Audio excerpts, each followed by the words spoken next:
Passport agency জমা দেওয়ার পরে হারিয়ে গেলে করণীয় কি, বা হচ্ছে পাসপোর্ট এজেন্সি আটকে রাখার ক্ষমতা রাখে কিনা, অথবা যদি এজেন্সির ভুলে পাসপোর্ট হারিয়ে যায় তাহলে আপনাকে এজেন্সি জরিমানা দিবে কি না, এই কয়েকটা কোয়েশ্চেন খুবই জটিল।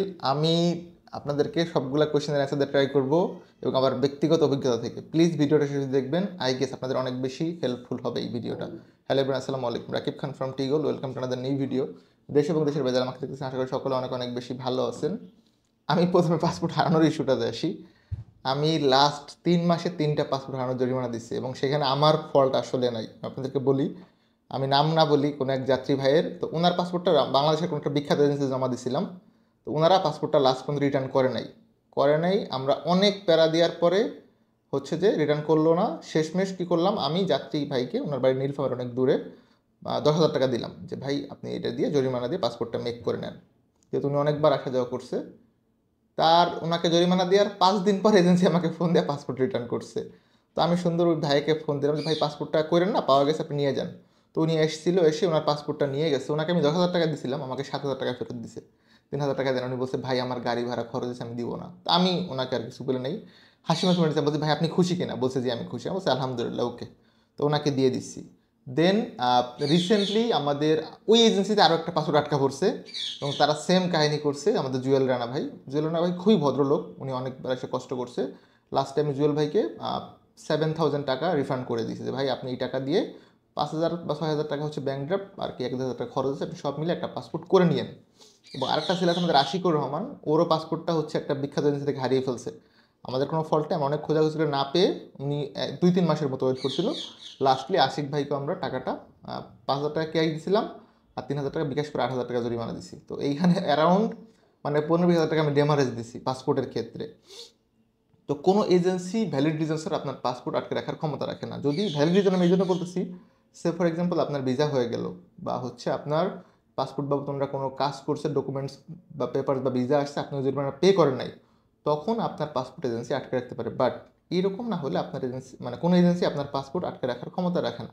আমি আরেকবার বলি, যদি আপনার পাসপোর্টের পিছনে কোনো কস্ট এজেন্সির পক্ষ থেকে করা হয়, বা ধরেন কোনো বৈধ ভিসা বা কোনো ডেমারেজ থাকে, সেইটা পেলে এজেন্সি আপনার পাসপোর্ট আটকে রাখবে যে আপনি আমার পাওনা প্রাপ্য বুঝিয়ে দিয়ে আপনার পাসপোর্ট নিয়ে যান। বাট যদি আপনার কোনো ভিসা ইস্যু না হয় বা নির্দিষ্ট টাইম শেষ হয়ে যায়, সেই ক্ষেত্রে আপনার পাসপোর্ট এজেন্সি আটকে রাখতে পারে। নির্দিষ্ট টাইম এই জন্য বলতেছি, ধরেন আপনি মালদ্বীপসের ভিসার জন্য দিলেন যে ভাই আমার এই পাসপোর্টটা জমা দিলাম, এই কাজে এত এত ডিটেলস।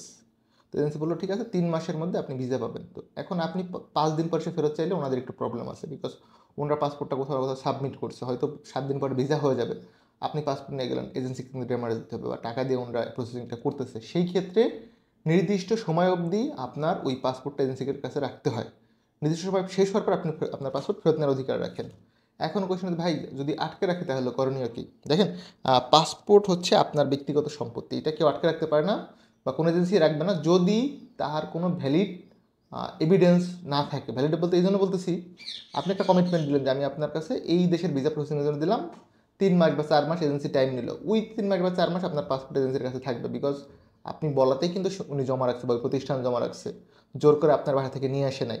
সেম আবার যদি আপনার ওই ম্যাচটা শেষ হয়ে যায়, আপনি 3 মাসের জন্য দিচ্ছেন, সেখানে 3 মাস রাখলো, হয়তো আরও 15 দিন এক্সটেন্ড করতে পারে, ভাই আরও 15 দিন এক্সট্রা টাইম লাগতেছে, আমাকে বাড়ায় দেন, সেটা মানা যায়। বা 3 মাসের জায়গায় সর্বোচ্চ 4 মাস রাখতে পারে, বাট 1 বছর কিন্তু আটকে রাখতে পারে না। তখন আপনার কী করতে হবে, আইনানুগ ব্যবস্থা নিতে হবে যে ভাই আমি ওনার কাছে পাসপোর্টটা জমা দিছি, আজকে 3 মাসের জায়গায় 4 মাস পর্যন্ত আমি ওনাকে টাইম দিছি, যেহেতু হচ্ছিল না, আমি বলছি ঠিক আছে 1 মাস আপনারা টাইম এক্সট্রা নেন, এটা লাগতে পারে স্বাভাবিকভাবেই। কিন্তু এরপর উনি আমাকে 6 মাস ধরে ঘুরাচ্ছে, পাসপোর্ট দিচ্ছে না। তখন আপনার আমাদের আইন শৃঙ্খলা বাহিনীর যারা সদস্য আছেন, যেই প্রতিষ্ঠান আপনি, যেমন পুলিশ, এসবি, মানে যারা যারা এই ব্যাপারে ইনভলভ আছেন, সবার সহযোগিতা নিতে পারেন যে আমার পাসপোর্টটা উদ্ধার করা হোক। তখন কিন্তু প্রশাসন আপনার পাসপোর্ট উদ্ধার করতে হেল্প করবে। এবং এরকম ঘটনা অনেক ঘটছে, আমি নিজে দেখছি যে প্রশাসনের হস্তক্ষেপেই আলটিমেটলি ওনারা পাসপোর্টগুলো বুঝে পাইছে। তো এটা খুব গুড প্র্যাকটিস, এটা ব্যাড প্র্যাকটিস আমি মনে করি। এই জন্য যে কোনো এজেন্সির উচিত না পাসপোর্ট আটকে রাখা।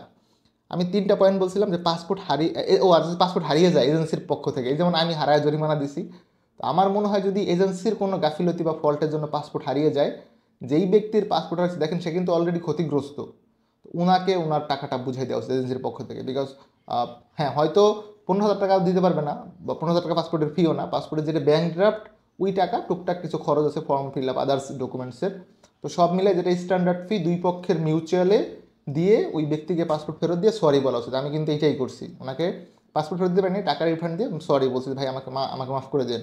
এবং তাদের পাসপোর্ট আমি 3 জনের হারিয়ে জরিমানা দিচ্ছি, গোলজার ভাই, আর একজন শামীম, আর একজন হচ্ছে আমাদের রেজিডেন্ট জুয়েলানা। আপনাদের 3 জনের কাছে আমি এক্সট্রিমলি সরি, মানে একদম অন ক্যামেরায় সরি বলছি ভাই। এটা আমার পক্ষ থেকে হারায় নাই, সামহাও হারিয়ে গেছে, আপনারা পুরো হিস্ট্রি জানেন এবং আমি জানি আপনাদের আমার প্রতি কোনো অভিযোগও নাই। স্টিল আমি আমার পক্ষ থেকে যেটা আমার মনে হয়েছে যে না, আমার বিবেকের কাছে আমি দায়বদ্ধ, আমি আপনাদেরকে রিফান্ডটা করে দিছি। তো যদি ভালো এজেন্সি হয়, ভালো প্রতিষ্ঠান হয়, ভালো ব্যক্তি হয়, আপনার ক্ষতি উনি করবেন না এবং ওনারাও এক্সপেক্ট করবে, আমি এক্সপেক্ট করি আপনিও আমার ক্ষতি করবেন না। অ্যান্ড আমি আরেকটা ভিডিও একটু পরে আপলোড করে দেবো আমার ক্লাস শিডিউল। আপনারা আমাকে এখন থেকে সপ্তাহের সবগুলো দিন অফিসে পাবেন না, আমি আমার ক্লাস শিডিউল বলে দিলে ওই টাইমগুলোতে অফিসে পাবেন। সো ওই টাইমের বাইরে আমি না আসার জন্য একদমই হাত জোর করে অনুরোধ করতেছি, বিকজ আমার পড়াশোনা শেষ করতে হবে। আমি ঢাকাতে পড়াশোনার জন্য আসছিলাম বেসিক্যালি। সো পড়াশোনাটা আমার মেইন প্রায়োরিটি। আমি রুটিনটা সাবমিট করে দিব, ওই টাইমে আপনাদেরকে আমি না আসার জন্য বিনীতভাবে অনুরোধ করতেছি। 3টা পয়েন্ট আমি ক্লিয়ার করতেছি। যদি এজেন্সির ভুলের জন্য পাসপোর্ট হারিয়ে যায় তাহলে এজেন্সির জরিমানা দিতে বাধ্য, আমি অলরেডি দিয়ে দিছি। যদি আপনার কোনো ডকুমেন্টস না হয় বা ভিসা ইস্যু না হয়, নির্দিষ্ট সময় পার হয়ে যায়, কমিটমেন্টের যে সময়টা ওইটা পার হয়ে গেলে এজেন্সি আপনাকে পাসপোর্ট ফেরত দিয়ে দিবে, মানে পাসপোর্ট আটকানোর কোনো ক্ষমতা কোনো এজেন্সিরই নাই। যদি একান্তই ফেরত না পান বা এগুলোতেও কোনোটাও কাজ হচ্ছে না, তখন আপনি নির্দিষ্ট সময়ের পরে ওনাকে একবার বা দুইবার বুঝিয়ে বলতে পারেন। বলার পর যদি কোনো সলিউশন না হয় দেন আপনাকে অবশ্যই আইনগতভাবে ব্যবস্থা নিতে হবে। হোপফুলি ভিডিওটা আপনাদের উপকার আসবে। যারা আমাকে সাবস্ক্রাইব করছেন 1,00,000+ পিপল, আপনাদের কাছে আমি অনেক বেশি কৃতজ্ঞ। আপনাদের জন্য অনেক বেশি দোয়া এবং ভালোবাসা। আমি জানি না কোন ভাষায় বললে আপনাদের প্রতি কৃতজ্ঞতা প্রকাশ করা হবে। আমার জন্য দোয়া রাখবেন। ভালো থাকবেন সকলে, দেখা হবে নতুন একটি ভিডিওতে। সে অবধি আল্লাহ হাফেজ, আসসালামু আলাইকুম।